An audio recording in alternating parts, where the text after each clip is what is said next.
Bon, je sais pas ce que t'en penses, mais là c'est un peu trop là. On va casser un truc. I think you can do it, but it's the best niche is fun or not.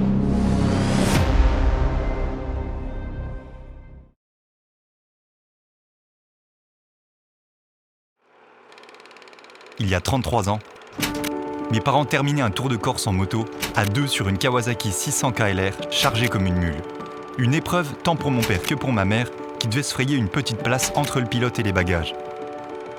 Alors nous aussi, avec mon frère, dans un sentiment transmis de nostalgie, on a pris nos motos et nos tentes et on est parti en Corse, avec l'extrême prétention de pouvoir venir à bout du Trans-Euro-Trail Corse, un tracé reliant Ajaccio à Bastia en passant par des pistes réputées très difficiles, voire impossibles, avec des motos chargées comme les nôtres.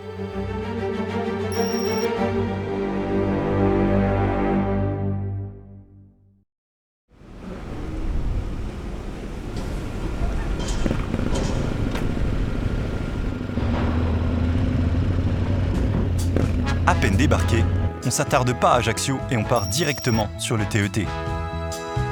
Le tracé prend tout de suite un peu de hauteur sur une première piste sans difficulté. Et c'est pas plus mal.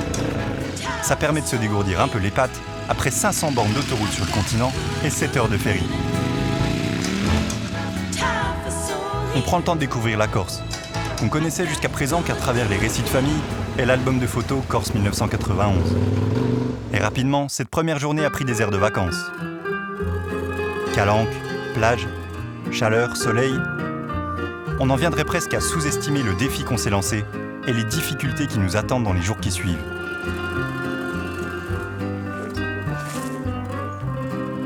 En observant le relief, on se rappelle que la roche sur laquelle on faisait de l'escalade quelques semaines plus tôt sur le Dramont en Côte d'Azur est en tout point identique à la roche sur laquelle on roule en ce moment. Pour la simple et bonne raison que la Corse n'a pas toujours été une île.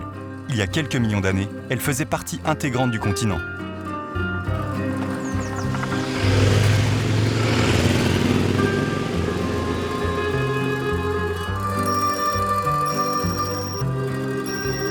Plus tard dans la journée, à l'heure où on cherche notre premier point de chute pour ce voyage, on aperçoit en contrebas de la route une plage qui semble nous accueillir à bras ouverts pour se baigner, et qui sait, peut-être même qu'on pourra y passer la nuit.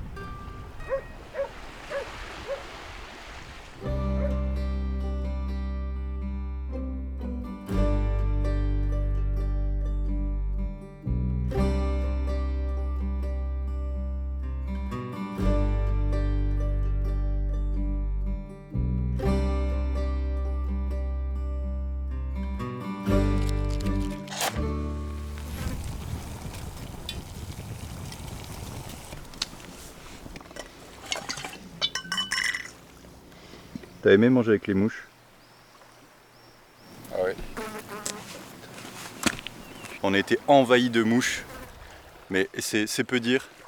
Tout la bouffe, tout... Oh là, quelle horreur. Jusque sur les motos elles sont couvertes de mouches. On voit pas à la caméra. Le bord de mer c'est joli, mais c'est pas ce qu'on croit.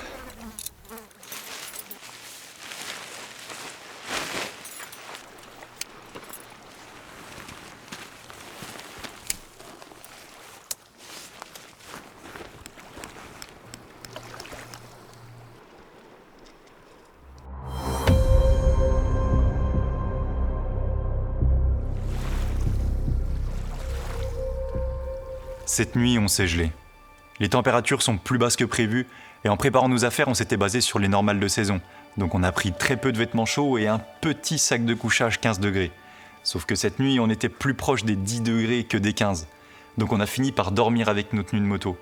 Mais le problème, c'est que ça va pas aller en s'arrangeant. Parce que plus on va vers les montagnes, plus on risque d'avoir froid. Oh, comment j'ai pas envie de sortir. C'est des mouches partout. Oui. Quel enfer. Réchauffé par un bon kawa matinal, on attaque avec la rage du lion l'ascension vers le nord de l'île à travers les montagnes.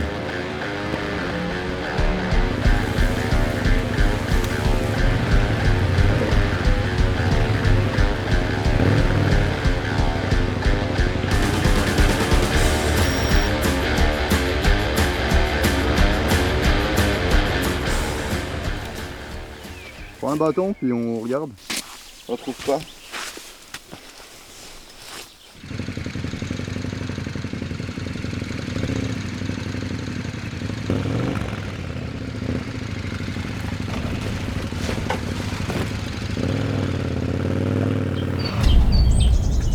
Le fait que la nuit ait été fraîche n'est pas un hasard. En arrivant au lac de l'Hospédale, la météo change et devient orageuse. Une mauvaise météo en tout terrain, ça peut vite devenir un calvaire. Surtout quand il y a du relief comme ici. Le pire serait de se retrouver au milieu d'une piste boueuse et d'y rester bloqué. On décide de tout de même s'engager sur un tronçon de 20 km de piste qui permet de rejoindre Prunia. Et ce, malgré les gouttes qui commencent à tomber.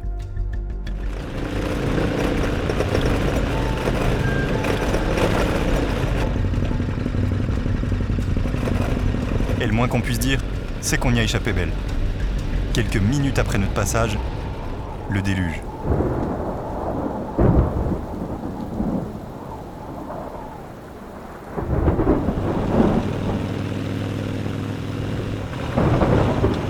La pluie devenant vraiment forte, on trouve refuge avec une dizaine d'autres motards dans un café à Aulen.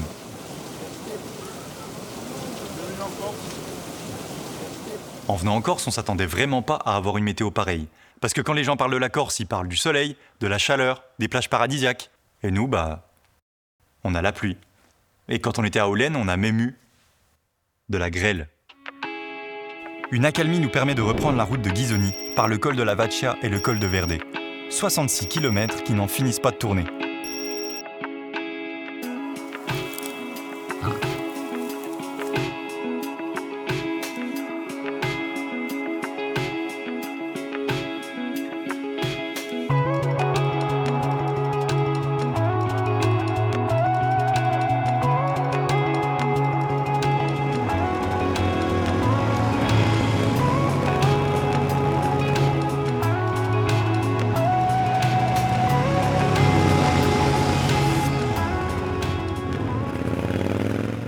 Normalement, entre le col de la Vaccia et le col de Verde, le tracé passe par Tasso où ça part sur une section off-road qui apparemment est plutôt coriace. Seulement, on a appris plus tôt qu'une partie de cette piste a été coupée par un effondrement, et donc impraticable. Mais dans tous les cas, avec ce qui vient de tomber les dernières heures, ça aurait pas été possible de passer par là. Donc on passe par Cozzano. On trouve un gîte dortoir pour la nuit à Ghisoni, au sec. Ce qui nous permet de recharger les batteries, des caméras et des pilotes, de faire une lessive dans les lavabos et surtout, de bien dormir.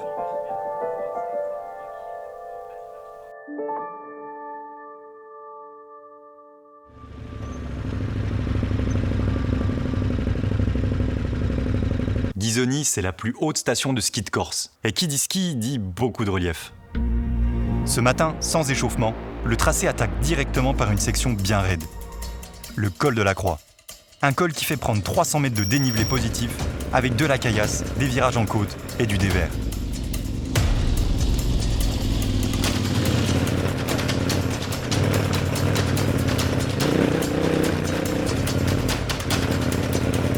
Putain la vache. Je suis en nage. Putain, le réveil là.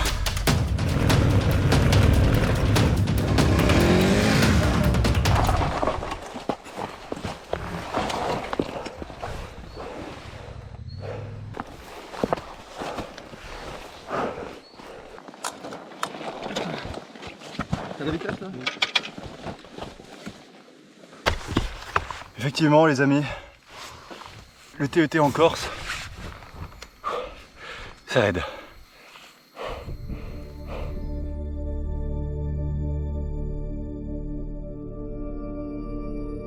On atteint le col de la Croix sans encombre. Et heureusement pour nous, la suite du tracé est plus tranquille et nous permet de rejoindre la route du col de Sorba, le point le plus haut du TET Corse.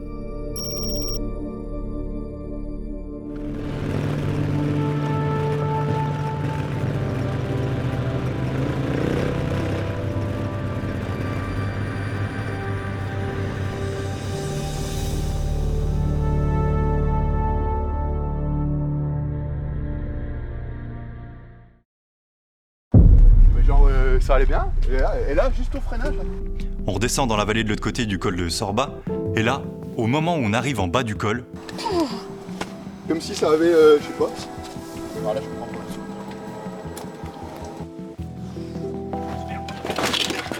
Sur ce coup-là, Alex a vraiment eu de la chance parce que juste avant, on était en train d'arsouiller comme des porcs dans le col.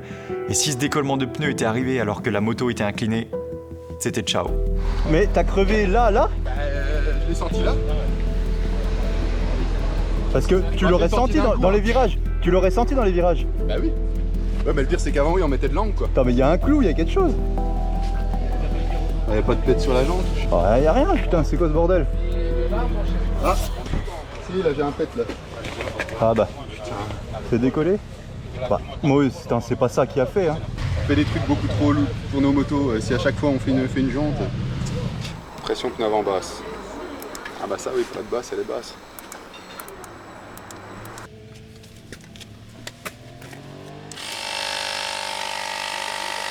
Un bar.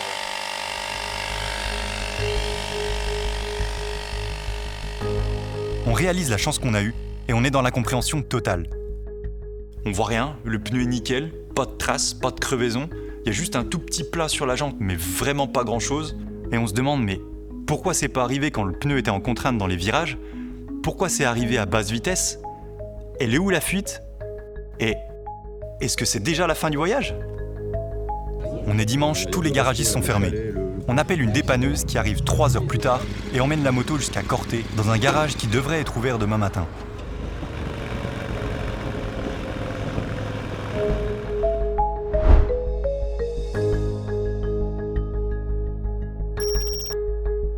À ce stade, on se voit déjà rester plusieurs jours à Corté, le temps que le garagiste trouve le problème et commande les pièces.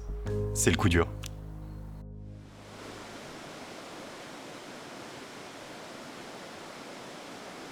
Mais dans notre désarroi, sur un camp au bord de la rivière à Corté, on a rencontré 2 Allemands, Serena et Paul, avec qui on a sympathisé car il se trouve que Paul, c'est un mordu de moto comme nous, et qu'il a une KTM comme nous.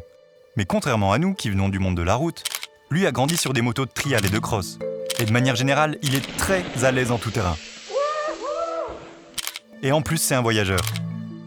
On passe toute la soirée ensemble à parler moto et voyage, tellement qu'on en oublie de manger avec Alex. Et on lui propose, si la moto d'Alex est réparée, de venir faire un bout du TET avec nous. Il est super chaud.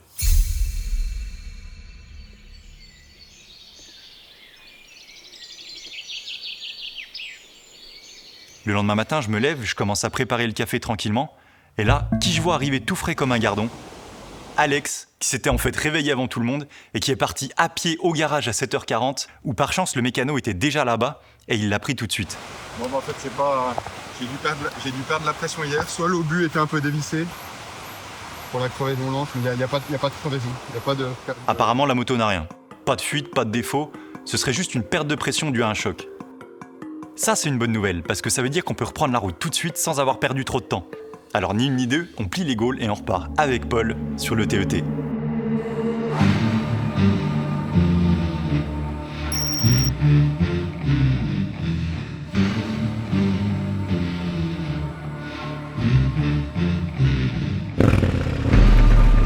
Après quelques kilomètres de route, on arrive sur une piste typée enduro, avec quelques passages techniques. Comme on est lourd, on n'avance pas très vite. Paul est bien plus à l'aise que nous, par son expérience en tout-terrain, mais aussi parce qu'il trimballe pas sa maison avec lui.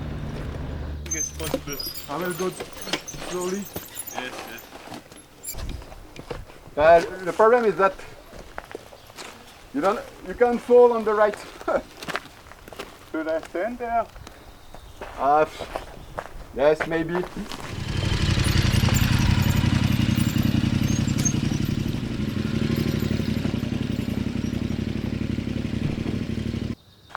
This bike's good stuff. Yeah, like with the luggage, it's a bit hard. It's really hard.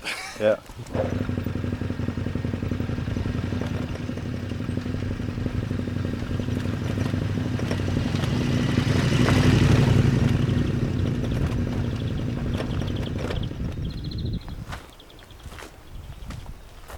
Non mais ça va, après tu vas doucement, tu gardes la moto bien droite, ça passe. La marche est raide, hein. Je suis content d'y descendre et pas d'y monter ça. Ouais. It's better to go down than up.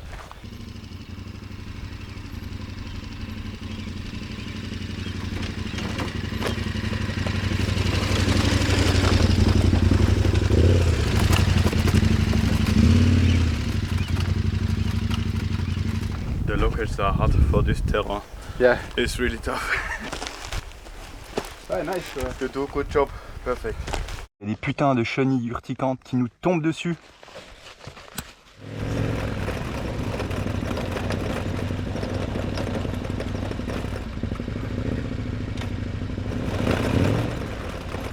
Ouh, c'est physique. Puis les bras en feu. Au bout de quelques temps, je remarque que je fais de plus en plus d'erreurs de pilotage. J'ai une sensation de chaleur bizarre dans la tête et devant les yeux. Je me sens faible. J'ai du mal à faire les bons choix et à emmener la moto où je veux. En plus, je suis à la traîne. C'est pas normal. C'est tout du sable avec des énormes crevasses cette descente. C'est l'enfer.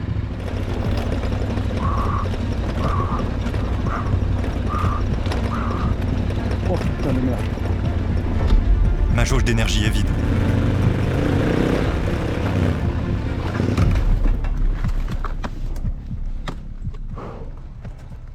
La fatigue. Erreur à la con, j'ai trop chaud, je suis fatigué, j'ai soif.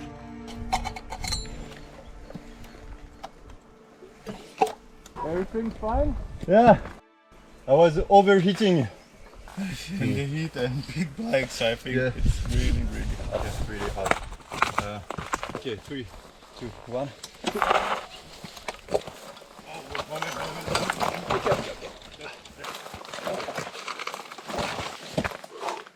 That's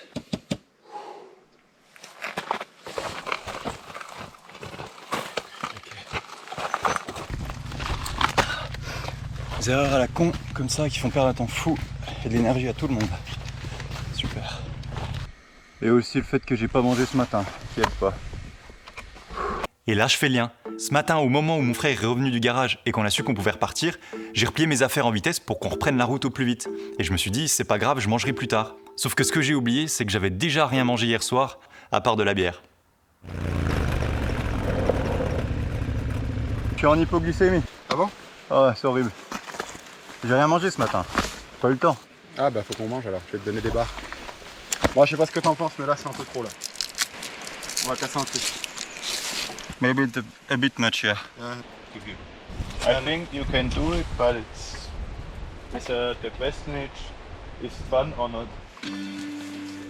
I'm more afraid of damaging the bike than and I think taking pleasure.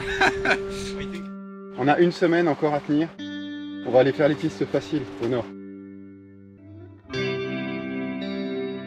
Cet épisode nous fait remettre en cause nos choix de moto et réaliser que les 1190 demandent trop d'efforts sur ce genre de piste endurisante où on est souvent à l'équilibre à basse vitesse. On se rend à l'évidence, des 1200 chargés sur le TET Corse, c'est pas adapté. Et peut-être trop ambitieux. For tracks like this, I would prefer a bike with only one cylinder and really light. Yeah. I think we keep it for Cap North. Yes, for Cap North it would be perfect. And But then you switch maybe you to something lighter. Definitely. So let's go, we try. Okay, we try and if it's too hard, we go back. Mais on se laisse pas abattre. Manger a tout de suite amélioré mon état et je suis prêt à repartir. On décide de continuer le tracé jusqu'au prochain obstacle et d'aviser à ce moment-là.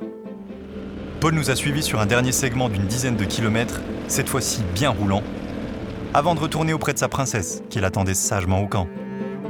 Il est reparti hyper enthousiaste, avec en tête le projet de revenir en Corse avec ses valises pour faire la même chose que nous.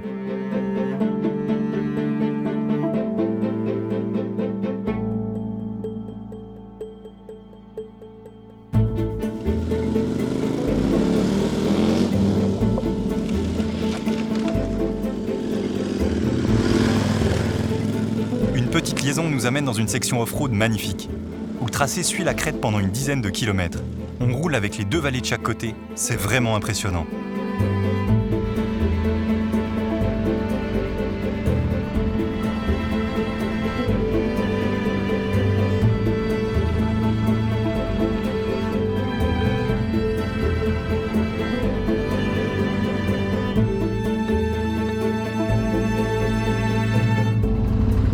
Ça sent tellement bon. Sur les coups de 16 heures, on sort du tracé pour trouver un endroit sympa où dormir sur la côte. On aurait aimé finir cette partie de l'île aujourd'hui, mais il est tard. On ne veut pas s'engager dans une autre section tout-terrain. Demain nous donnera raison.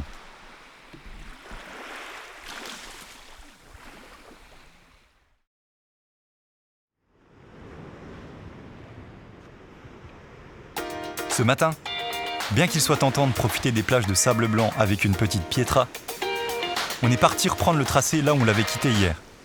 Objectif, terminer rapidement les 40 km qui nous séparent de l'île Rousse pour filer vers le désert des Agriates.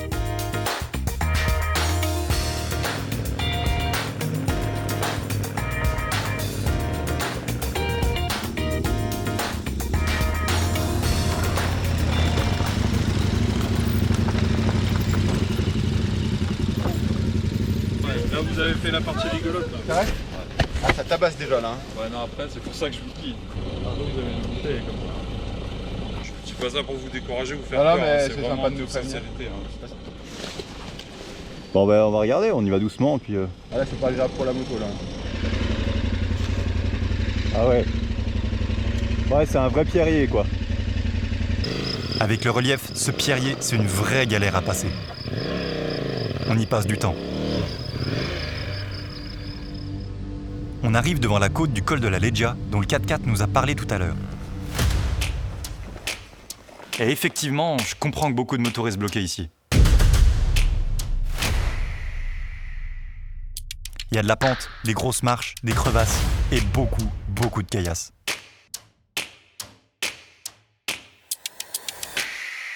En voyant ça, Alex qui était devant moi tente de faire demi-tour. Mais on se rend vite compte que c'est pas si simple. On décide d'enlever les bagages et de tenter l'ascension à vide. Oui mais là ça va sans les valises. Ouais, sans les valises ça passe. Ça passe hein. Ça passe hein.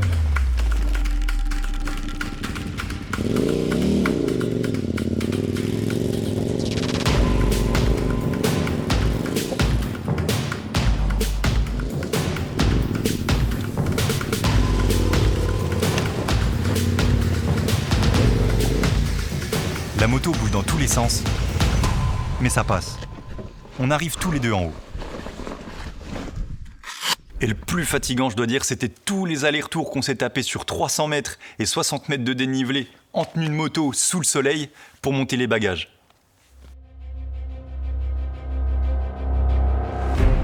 Avoir réussi à passer cette difficulté nous donne des ailes. On a le sentiment que rien ne peut nous arrêter et que le reste du tracé jusqu'à Bastia sera certainement beaucoup moins difficile que ce qu'on vient de passer.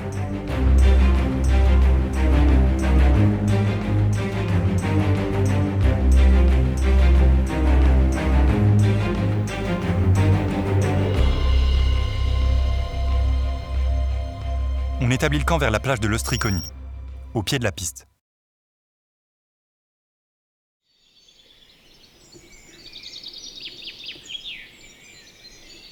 La région des Agriates, ça a longtemps été le grenier à blé de la Corse. C'est une terre historiquement agricole, riche en biodiversité. Seulement après la Première Guerre mondiale, moins de Corses y habitent et les touristes qualifient rapidement cette région de désert des Agriates. Mais théoriquement, c'en est pas un. On décroche la barrière?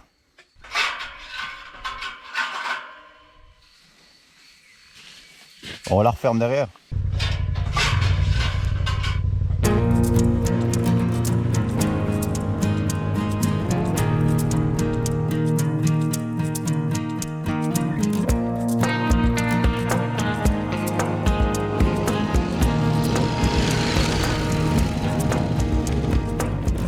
Le paysage de cette région est magnifique. La piste est vallonnée et zigzague entre les bosquets du maquis. Malgré la caillasse, on arrive à prendre suffisamment de vitesse pour s'amuser sans prendre le risque d'abîmer les motos.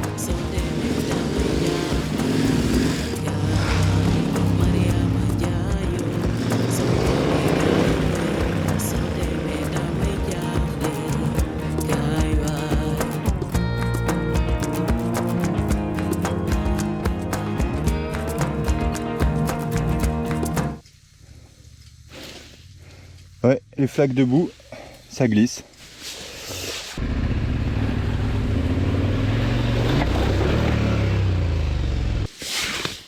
Yes, j'avais ça dans le cou. Putain, je me suis laté le genou. Oh putain. Ouais, là c'est la chiotte. On va mettre à bloc et puis on va regarder. Hein. Ouais. Voilà, le problème c'est que putain, ce qu'il nous reste à faire. Bah après peut-être que pendant les chocs au bout d'un moment ça se dégonfle, j'en sais rien. À ce moment-là, c'est la merde. Parce que si on n'arrive pas à recoller le pneu sur la jante et mettre suffisamment de pression, on va devoir appeler un 4x4 et ça va encore nous flinguer la journée. Et le plus inquiétant, c'est qu'on comprend pas ce qu'est là cette roue. En fait, je pense qu'on est lourd et j'ai dû la pincer en 2 pierres, je sais pas ce que j'ai foutu.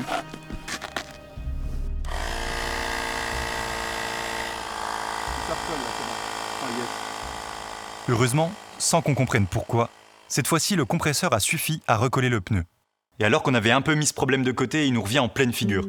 Alex surveille la pression hyper régulièrement et comme je roule à côté de lui, je fais attention, je me dis mais en fait à tout moment il peut perdre l'avant.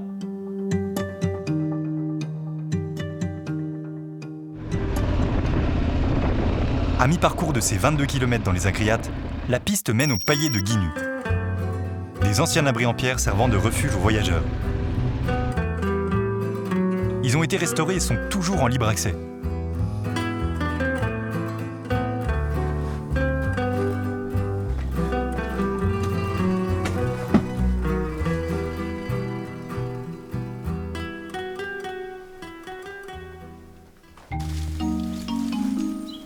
Quand on arrive au Paillé, on est entouré de taureaux qui se chargent les uns les autres. Il s'approche un peu trop, lui.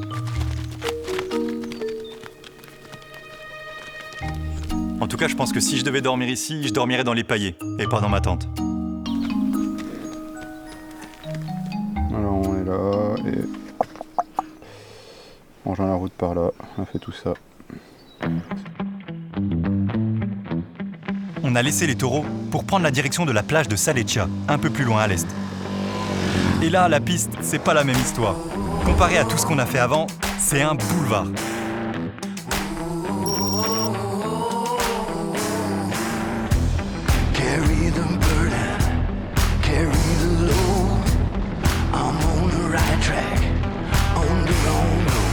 La piste est large, dure et légèrement sablonneuse. C'est parfait pour faire glisser l'arrière. On peut vraiment prendre beaucoup de vitesse. Et même un peu trop.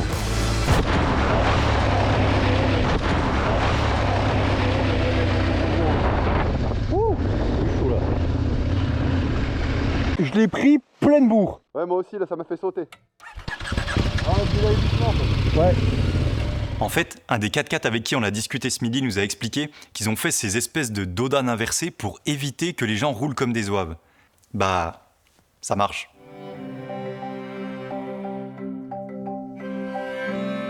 Les 12 km de piste nous amènent à l'immense plage de Saleccia.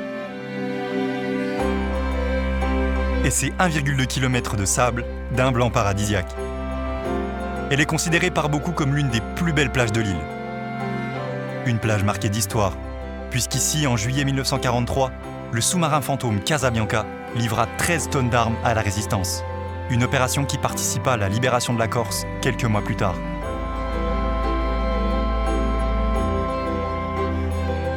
Après avoir bien profité de la plage de Saleccia, on trouve un camp au bord de la plage dans la baie de Saint-Florent, face au Cap Corse, le dernier obstacle à notre victoire.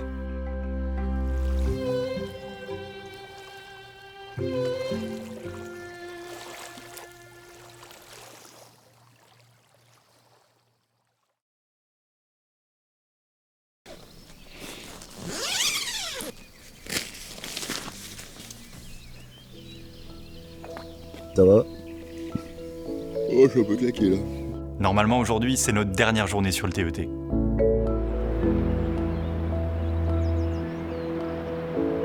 Un bout de route magnifique le long de la côte nous emmène au pied du col Saint-Jean, la dernière piste de ce tracé, qui traverse le Cap Corse dans sa largeur et permet de rejoindre Bastia, de l'autre côté de la montagne. Pour nous, symboliquement, l'aventure s'arrête en haut de ce col.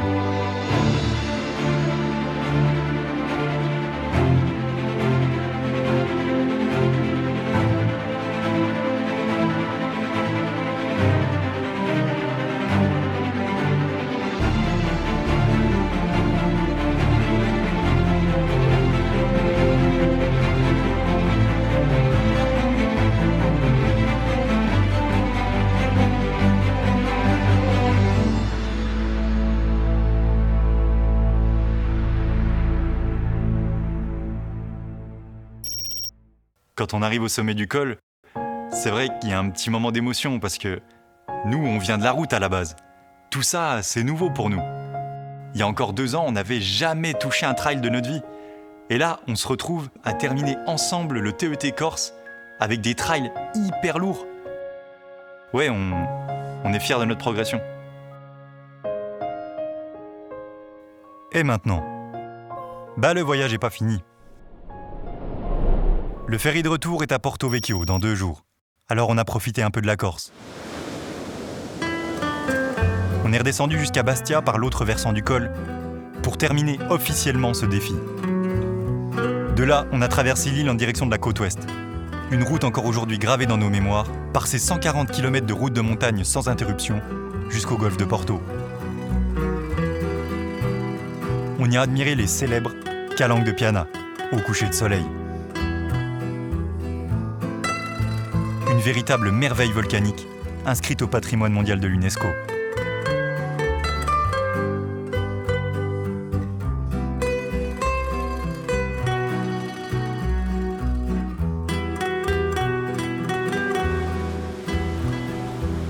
Le lendemain, les éléments semblant s'être déchaînés pendant la nuit, on a eu le droit à une mer agitée et à une déferlante de rouleaux digne des plages du Pays Basque.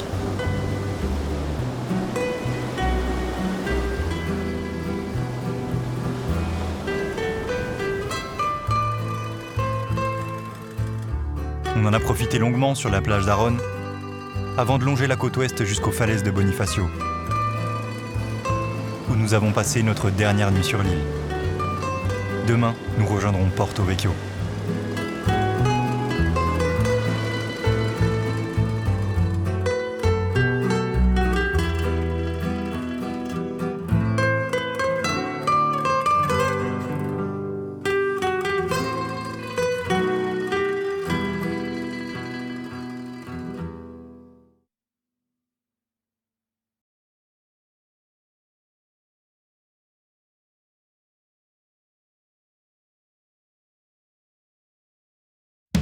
Everybody